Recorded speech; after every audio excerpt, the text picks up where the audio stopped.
Hey, today I want to talk to you a little bit about the stresses of the coronavirus. I was at the grocery store this past weekend and it was mayhem. It was just going crazy. The shelves are empty. People are just buying up everything, and it's like they're stockpiling things for the next 6 months or a year. It's crazy. It's really are stressing people out. You could literally see the stress in people's face and the fear. You look at them and it's there, right? Now, I'm not a medical professional, so I'm not going to talk about the virus itself.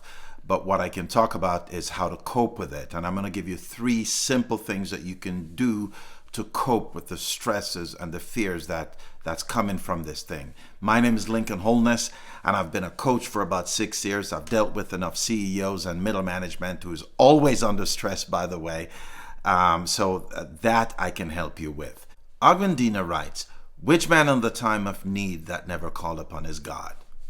Man, it's very unfortunate that we wait until the time of need to call upon our God, right? Now, I'm not a religious man, so I'm not going to preach religion to you, but I do believe in a higher power, okay?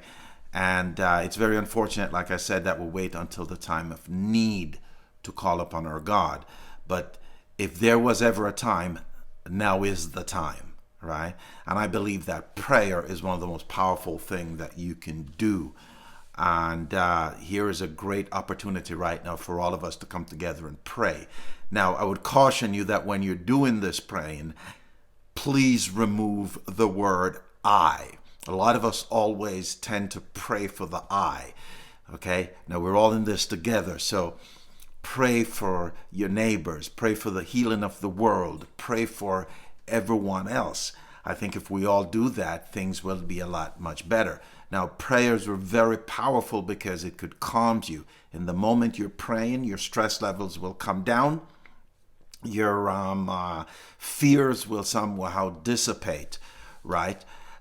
So pray, pray, pray. Now, if you're not a praying person, meditation works just as well, right? I do both. I like meditation. It quiets the mind, and it makes me feel at peace. Prayers does the same thing. So meditate or pray or do both if that works for you, right? Number two, a lot of us daily routine are being interrupted by this. Schools are being closed. If you're working, if your job are sending you home, or your company's closing down for a certain period, you're going to be home. If you're working from home, these are things that is happening. This is the new reality of what's taking place. Now, those are additional stresses on top of the COVID-19 stress that is presented to us. So how do you cope with that? A lot of us sometimes have things that we've always wanted to do, but we use the excuse that we never have time. We don't have time to do this.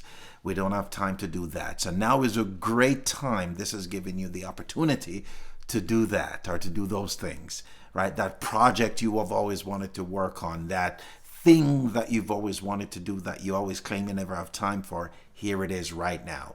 That book that you've always wanted to read, right? Now is the time you can do that. That painting, whatever it is, here is the time. There's another thing that you can do here is entertain,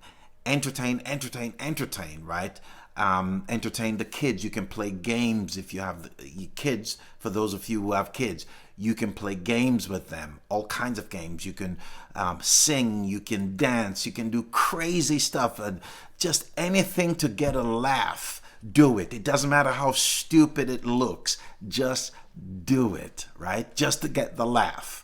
Right? Because that's what you need. You need to have happiness in the home instead of sadness.